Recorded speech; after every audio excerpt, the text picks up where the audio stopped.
Welcome back to the Life of Tashmia. Today I'm doing a hot fire round Q&As that I don't know what's coming at me, so stay tuned and hear what I've got to say.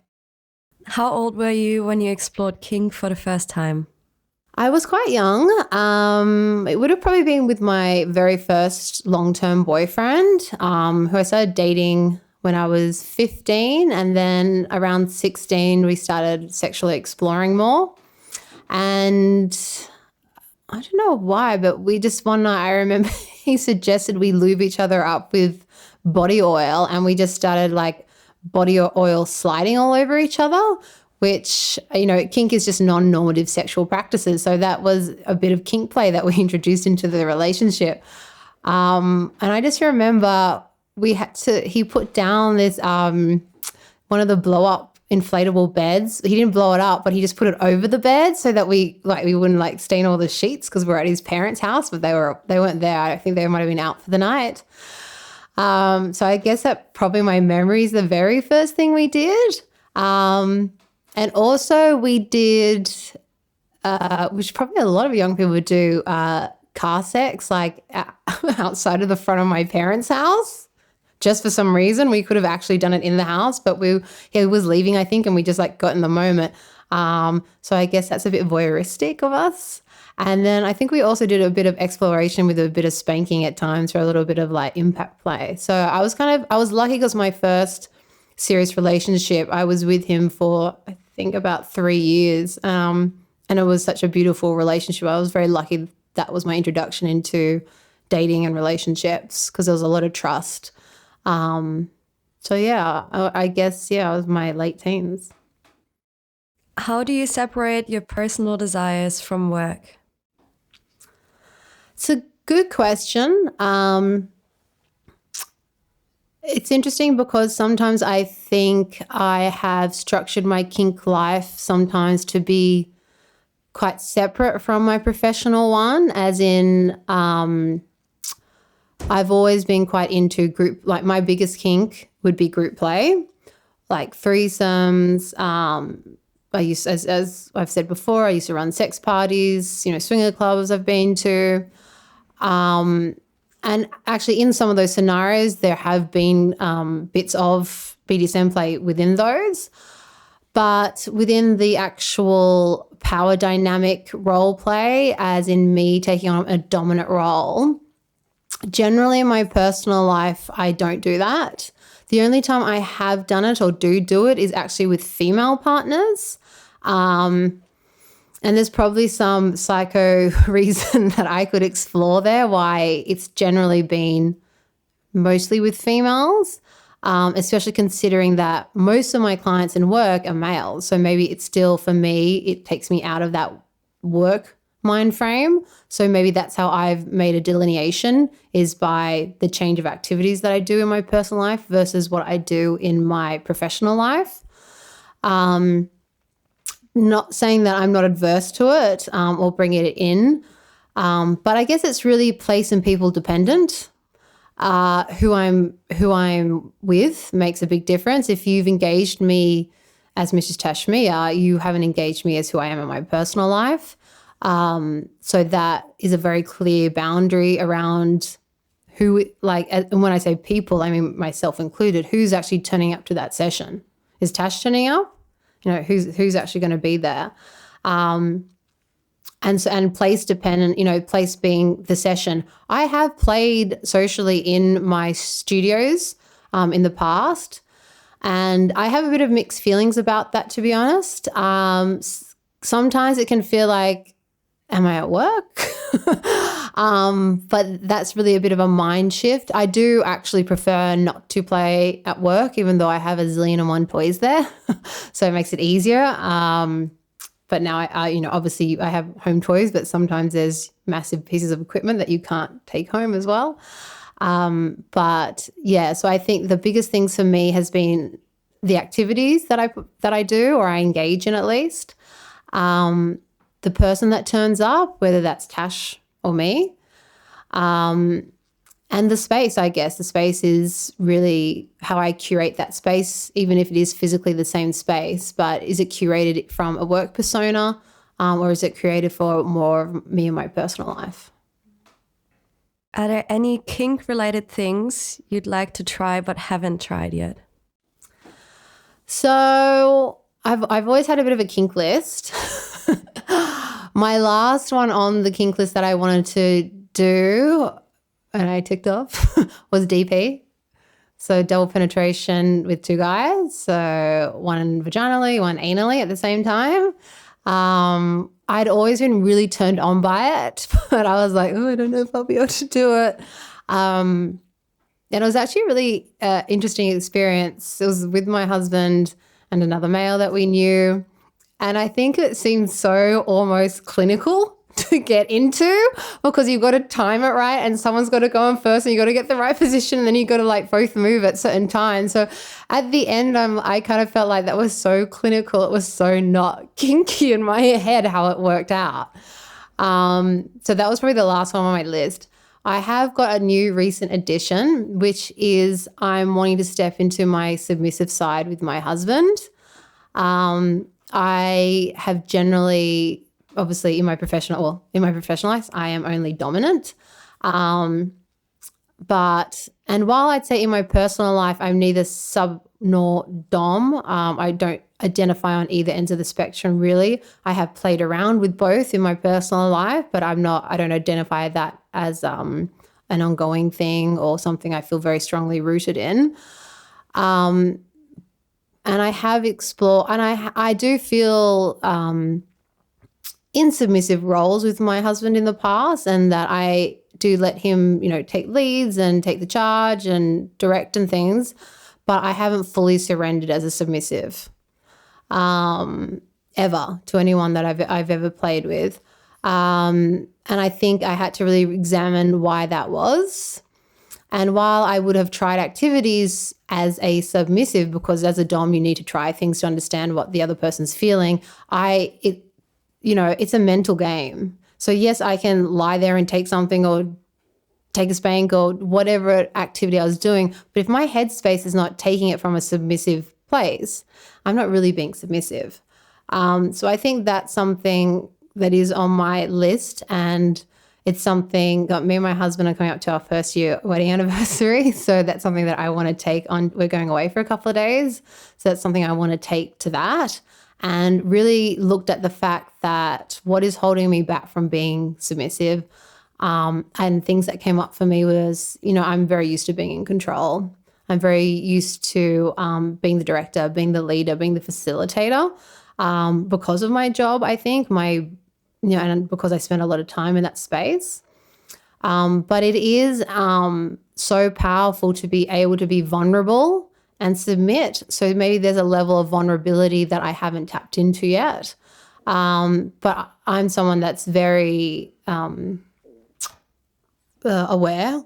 So I'm very willing to delve into those and explore them more. And because there's no one I would trust more in the world than my husband, and we already have the foundations of, how to communicate kink-wise. We do live a kink lifestyle as well.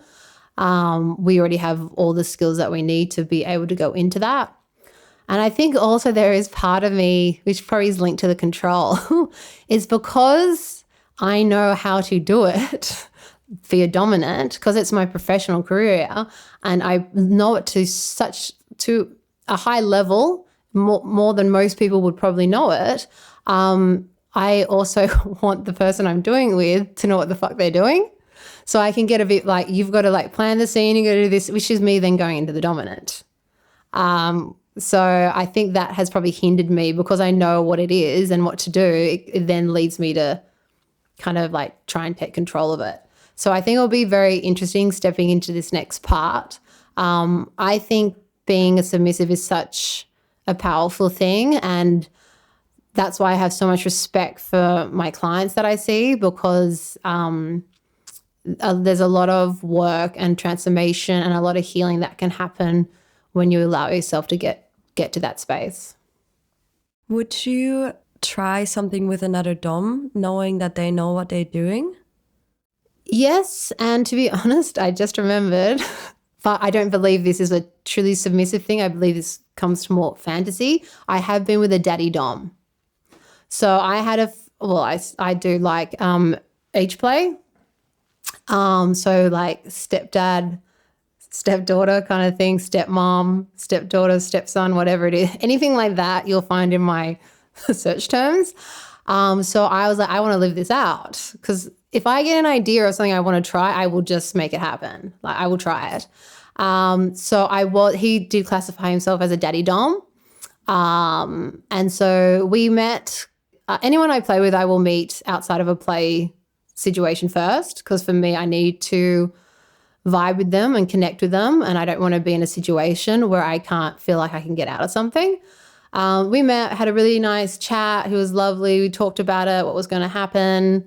And then he's like, okay, I'll plan the scene. This is what you need to do. And so I told him, I gave him my address. Was for a later date after we'd already met. And I was to like be in my bed. He then came in. He was going to like tuck me into. So we had a whole scene. So he came up with the scene. He led it and everything. It was all within my consent. We'd already prior to negotiated it at the other thing. So I actually have been with another dominant. But for me, as I said, I think that was more of my fantasy than me being submissive. Would I ever allow someone else to dom me? Possibly. I never say never to anything, and because I just don't believe life, you can guess where it will take you. I never guess where my life has taken me. I think I would probably be more open to a female at first doming me, especially one that I know and I'm comfortable with, and I can think of the person who I would probably allow that to be if I was looking for that, which is the dom that trained me. I would probably feel I trust her completely. So if it was something I was looking to try with someone else, it would probably be with her. So maybe. What's your biggest kink? Definitely group play, hands down. I got into group play early 20s, threesomes, swinger clubs, as you know, running my private parties. I find them, the experiences I've had in group play is very, it's almost like an adrenaline junkie maybe. It's just like you get to these levels that you just are mind-blowing, and I find them such a turn on. For me, again, even in group situation, there needs to be connection and energy. That's very important to me. So when you're combining like multiple energies like that, it just goes to another level. And, the things that you witness, and some people, but I'm a very, very visual creature. So when I'm seeing things that are erotic and turning me on, or things I fantasize about, that is very stimulating for me. Or, a lot of the times it's been with people I've trusted, or, we play regularly with certain people. Me and my husband also sometimes date another female into our relationship. So for me, that's very fulfilling from a few aspects, from the point of not just the sexual aspect of what I'm witnessing, but I also love to see my partner get pleasured from someone else. So in poly, we call that compersion, which is the opposite of jealousy. It's when you derive pleasure from seeing your partner get pleasure. So if you ever do like a polyamory course or something, that's one of the things they try and teach people is compersion. So I get a lot of pleasure from that. I'm also, another layer to it is I'm bisexual. So I like to be with women as well. So that's another way to meet that aspect of my sexuality.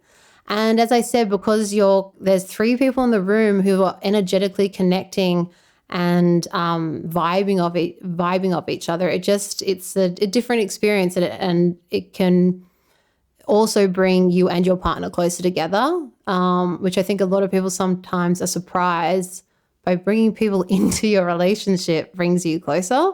Even group, like me and my partner sometimes have had the best sex ever after we've had like been at a sex party.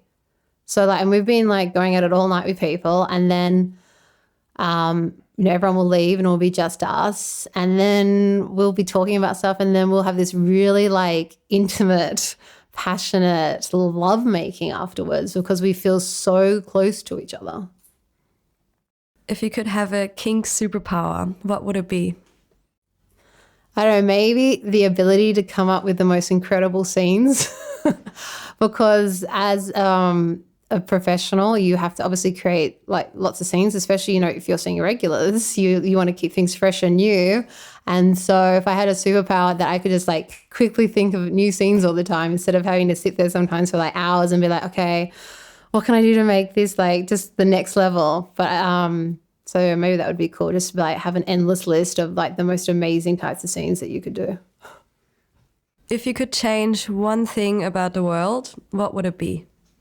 Ignorant people. So I think a lot of people fear what they don't know. And so a lot of ignorance comes from lack of education. And we don't do such a good job about educating people about sexuality and kinks and fetishes and etc.